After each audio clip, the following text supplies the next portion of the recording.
semuanya, perkenalkan nama aku Muhammad Ashrafi. Hari ini aku mau ngasih sedikit pengetahuan nih ke kalian. Kalian masih suka bingung nggak sih kalau misalnya menentukan faktor risiko karies pada orang dewasa? Sini, aku kasih tahu nih rahasianya. Jadi, ini tuh aplikasi atau program yang bisa diinstal secara gratis. Dan ini tuh sangat ngebantu banget buat kamu yang mahasiswa FKG dan dokter gigi sekalipun. Jadi, nama aplikasinya adalah Karyogram. Karyogram adalah suatu tools di mana untuk menilai terjadinya karies di masa yang akan datang. Lebih spesifiknya, karyogram ini mampu menggambarkan interaksi antara faktor-faktor terjadinya penyebab karies. Selain itu, karyogram ini mampu menunjukkan faktor-faktor penyebab karies dengan grafis loh. Nah, itu kan sangat menguntungkan banget kan buat kalian untuk mengetahui faktor penyebab karies di masa yang akan datang dan juga menghindari terjadinya karies dalam waktu dekat. Pokoknya, karyogram ini dapat digunakan dalam upaya-upaya memperkirakan terjadinya karies. Kita akan menjelaskan tujuan dari karyogram. Untuk mahir dalam menggunakan karyogram, pertama-tama kamu harus tahu pengertian dan tujuan dari karyogram.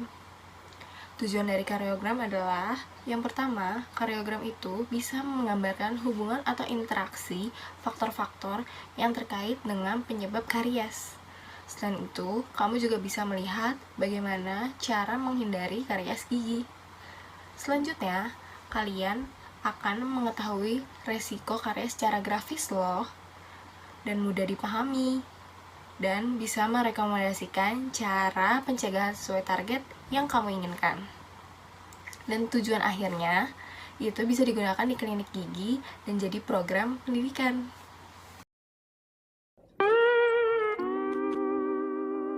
Halo, nama aku Dokter Vali. Kalian temenin aku yuk ketemu pasien. Nanti aku ajarin cara gimana pakai karyogram. Hari ini aku bertemu dengan seorang ibu. Kita langsung tanya-tanya aja yuk namanya. Ibu Susanti, umur 32 tahun dan seorang guru. Benarkah, Bu? Iya dok, bener tuh. Baik, Bu. Untuk selanjutnya, mohon izin saya menggunakan suatu aplikasi di program yang namanya Karyogram ya, Bu. Jadi saya akan bertanya soal kehidupan Ibu yang terkait dengan kesehatan gigi dan mulut Ibu Susanti. Iya dok, nggak apa-apa kalau emang itu merupakan tindakan yang diperlukan supaya gigi saya sembuh. Baik, Bu Susanti, dalam 1 bulan ini, 1 bulan ini ada nggak sih, Bu, 1 atau minggu lalu Ibu sempat pergi ke dokter untuk pengobatan atau sempat pingsan dan kelelahan yang sangat berat, Bu? Saya mah sehat terus dok, ibaratnya mah strong terus gitu dok. Hei, Ibu nih bisa aja nih, terakhir cek tensi dan gula darah normal, Bu, atau gimana? Normal sih dok, kemarin saya baru aja cek tensi darah, gula darah, sama asam urat dok. Baik, Bu. Berarti untuk seminggu ini nggak ada minum obat-obatan tertentu ya, Bu? Kayak obat pusing atau obat nyeri gitu, Bu? Ya paling mah obat pusing dok, itu juga pusing cicilan utang dok. Terus obatnya mah cuma duit dok. Ya, Ibu nih bercanda mulu ya. Ibu Susanti, kalau dari tadi bercanda terus kan, terus di sekolah ya pas ngajar muridnya itu seneng dong? Ya gitu deh dok, walaupun kadang ngeselin sih, tapi sering ngasih hadiah juga dok ke saya mereka. Katanya mah mereka kalau saya tuh lucu sama manis. Ibu Susanti nih ya. Ibu, itu anaknya emang ngasih apa sih, Bu? Sengaja kali ngasih biar nggak dikasih PR sama Ibu? Ih, enggak dok, itu mah bukan suap. Itu mah saya emang sering dikasih kue tart aja, karena saya emang suka banget dok sama kue tart. Jadi anak-anak ide sendiri aja dok. Waduh, kue tart ya, Bu? Rasanya tuh gimana tuh, Bu? Jadi agak hemat ya, Bu, kalau dikasih kue tart sama anak nggak perlu beli lagi dan makan lagi. Ya, kadang coklat, variasi sih dok. Itu mah cuman cemilan saya aja dok. Saya emang suka banget cemilan makanan kayak gituan dok. Apalagi kalau rekap nilai anak-anak, kalau lagi mau naik kelas. Koreksi ulangan kadang emang suka nyemil dok, makanan dan minuman yang kayak kopi gitu. Soalnya biar nggak bikin pening aja. Iya sih ya, Bu, emang enak ya kalau lagi ngerjain sesuatu sambil nyemil, kalau bisa dibilang kayak ada yang kurang gitu. Ini, Bu, minum kopinya kalau lagi ngoreksi ulangan aja atau pas pengen begadang gitu? Atau sering ya, Bu, minum kopinya? Ya awalnya sih dok, saya cuman Apa kadang-kadang aja ya minum kopinya, tapi kalau sekarang-sekarang ini jadi sering minum kopi, Dok. Oh gitu. Sekarang-sekarang jadi rajin minum kopi. Tapi Ibu untuk sikat giginya rajin nggak nih? Kalau saya sih ya standar aja sih, Dok, 2 kali sehari pas pagi sama mau tidur aja. Wah, hebat Ibu. Keren Ibu, udah bener waktu sikat giginya. Nah, kalau boleh tahu, Ibu merokok dan sering konsumsi soft drink nggak ya, Bu? Kalau saya sih ngerokok enggak ya, Dok. Tapi kalau soft drink kadang sih suka 3 kali seminggu lah. Soalnya Banyak rasanya juga ya, bikin Bu. seger gitu. Oh. Nah, Ibu Susanti kan di awal bilang tuh, katanya giginya berubah warna gitu ya. Sama ada berlubang. Saya periksa dulu ya, Bu, di rongga mulutnya. Iya, boleh, Dok. Nah, itu tadi cara ngisi data di karyogram dan contoh pemakaiannya untuk di klinik. Untuk hasil interpretasinya kayak gimana? Penasaran kan? Nah, penjelasannya ada di bawah ini ya. Setelah karyogram terbuka, kita klik notes, lalu isi nama pasien sesuai dengan nama pasien yaitu Susanti, lalu isi identitas nomornya yaitu 001, lalu isi data kedatangan pasien yaitu tanggal 13 bulan 4 2021, lalu isi examinernya sesuai itu yaitu dokter Fali. Lalu klik OK. Selanjutnya di bawah kiri terdapat berbagai warna. Yang pertama yaitu ada warna hijau, yaitu perkiraan besarnya peluang seseorang untuk terhindar dari timbulnya penyakit karies. Lalu yang kedua ada warna biru tua, yaitu besarnya pengaruh pola makan, yaitu kandungan makanan dan frekuensi makanan. Yang ketiga ada warna merah, yaitu besarnya pengaruh faktor bakteri terhadap risiko karies pasien, yaitu kombinasi jumlah plak dan jumlah streptococcus mutar.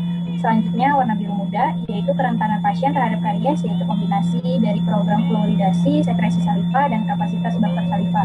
Dan yang terakhir ada warna kuning, yaitu keadaan lain yang berpengaruh, yaitu seperti kombinasi pengalaman karies masa lalu dan penyakit yang terkait. Selanjutnya, di atas kanan, kita isi country atau areanya, kita set menjadi standar set. Lalu bagian grupnya kita set menjadi standar set. Selanjutnya, penjelasan indeks pada kolom di sebelah kanan, yaitu indeks karies experience. Untuk skor 0, gigi bebas karies, tidak terdapat tumpatan, tidak terdapat gigi yang hilang karena karies. Skor 1, lebih dari normal. Skor 2, normal untuk kelompok usia. Skor 3, lebih buruk dari normal atau terdapat lesi karies baru. Kemudian, indeks pada related disease. Untuk skor 0, tidak ada penyakit. Skor 1, penyakit derajat ringan. Skor 2, penyakit parah dan berlangsung lama. Selanjutnya, indeks diet content, yaitu skor 0, kandungan karbohidrat sangat rendah. Skor 1, kandungan karbohidrat sangat rendah, makan non-kariogenik. Skor 2, kandungan karbohidrat sedang. Dan skor 3, kandungan karbohidrat tinggi. Kemudian, untuk indeks diet frekuensi, pada skor 0, maksimal 3 kali makan sehari. Skor 1, maksimal 5 kali makan sehari. Skor 2, maksimal 7 kali makan sehari. Dan skor 3, lebih dari 7 kali makan sehari. Selanjutnya, indeks jumlah plak, yaitu menurut indeks Silnes and Loo, yaitu pada skor 0, kebersihan mulut sangat baik, plak indeks kurang dari 0,4, skor 1, kebersihan mulut baik, plak indeks 0,4 sampai 1,0, skor 2, kebersihan mulut cukup, plak indeks 1,1 sampai 2,0, skor 3, kebersihan mulut buruk, yaitu plak indeks lebih dari 2,0. Kemudian, untuk indeks mutan streptokoki, yaitu skor 0, S mutan kelas 0, skor 1, S mutan kelas 1, skor 2, S mutan kelas 2, skor 3, S mutan kelas 3. Selanjutnya, indeks fluoride program untuk skor 0 menerima program fluoridasi maksimal, seperti pasta gigi, tablet fluor, fluor varnis, fluoridasi air minum, dan lain-lain. Untuk skor 1, fluoridasi jarang diberikan, skor 2, fluoridasi hanya dari pasta gigi, dan skor 3, tidak ada fluoridasi. Indeks saliva secretion pada skor 0, sekresi saliva normal, skor 1 itu rendah, yaitu 0,9 sampai 1,1 mili saliva distimulasi per menit. Skor 2 rendah, yaitu 0,5 sampai 0,9 mili saliva distimulasi per menit. Dan skor 3 sangat rendah, serostomia kurang dari 0,5 mili per menit. Kemudian, indeks buffers capacity. Untuk skor 0, adequate, dento buff biru, skor 1 kurang, dento buff hijau, dan skor 2 rendah, dento buff kuning. Dan yang terakhir, ada clinical judgment, yaitu skor 0 lebih baik dari penilaian kariogram berdasarkan skor 1 normal, resiko sesuai dengan skor, dan skor 2 lebih buruk dari penilaian kariogram berdasarkan skor, dan skor 3 resiko karies sangat tinggi. Untuk karies experience-nya, pasien memakai bridge, porcelain di gigi belakang atas, dan karies akar di geraham kiri bawah. Jadi, pasien mendapatkan skor 3. Dan untuk relativity-nya, itu pasien memiliki pasien sehat dan fit, tidak mengonsumsi obat-obatan, berarti indeksnya kita dapatkan 0. Lalu untuk diet kontennya itu pasien moderate, diet karbohidratnya moderate, jadi kita isi 2. Lalu untuk diet frekuensinya, pasien makan 3 kali sehari disertai meal di sela makan, jadi kita mendapatkan hasil indeks pasiennya 2. Untuk plak amount-nya itu pasien memiliki plak indeks 2, jadi kita akan mendapatkan hasil indeks ini plak amount-nya itu 2. Skornya 2. Lalu untuk Streptococcus mutan, pasien memiliki Streptococcus mutan kelas 2, jadi kita skornya mendapatkan 2. Untuk fluoride programnya, pasien sikat gigi 2 kali sehari dengan pasta gigi yang berfluoride, jadi kita mendapatkan skor untuk indeks ini itu 2. Lalu untuk saliva selection-nya itu pasien memiliki saliva normal, jadi kita isi skornya 0. Lalu untuk buffer capacity pasien berwarna biru, jadi kita isinya 0. Lalu untuk clinical judgment-nya itu pemilihan klinik dokter giginya itu jadi 1. Dapatkan skor 1. Kariogram menunjukkan risiko karies yang tinggi. Beberapa tindakan direkomendasikan. Pertimbangan dari semua parameter di mana skor 2 atau 3 telah ditambahkan ke dalam kotak. Manakah yang paling mudah diubah untuk menjadi lebih baik? Contoh tindakan dalam hal ini adalah yang pertama, situasi diet, yaitu sehubungan dengan kandungan karbohidrat yang dapat difermentasi dan frekuensi makan. Oleh karena itu dibutuhkan disiplin diet yang jauh lebih baik. Kemudian ada situasi bakteri, yaitu berhubungan dengan jumlah plak dan tingkat Streptococcus mutans yang memiliki dampak tinggi, maka kedua faktor tersebut harus dikontrol. Kebersihan mulut dengan pembersihan secara profesional ataupun sikat gigi sangat disarankan. Kemudian untuk pengurangan Streptococcus mutans, pengobatan menggunakan chlorhexidin dapat dipertimbangkan. Karena risiko karies tinggi, program fluoridasi juga dapat dianjurkan. Dalam memutuskan faktor etiologi mana yang akan coba dikurangi, penting untuk memahami mengapa faktor tertentu yang tidak menguntungkan itu ada. Pendekatan seperti itu dapat memudahkan untuk menilai apakah mungkin untuk memperbaiki faktor tersebut atau tidak. Sekitar setengah tahun setelah tindakan yang tepat telah dipasang, disarankan untuk mengevaluasi resiko karies baru untuk memastikan resiko karies berkurang. Kariogram hanya mengungkapkan resiko karies secara keseluruhan.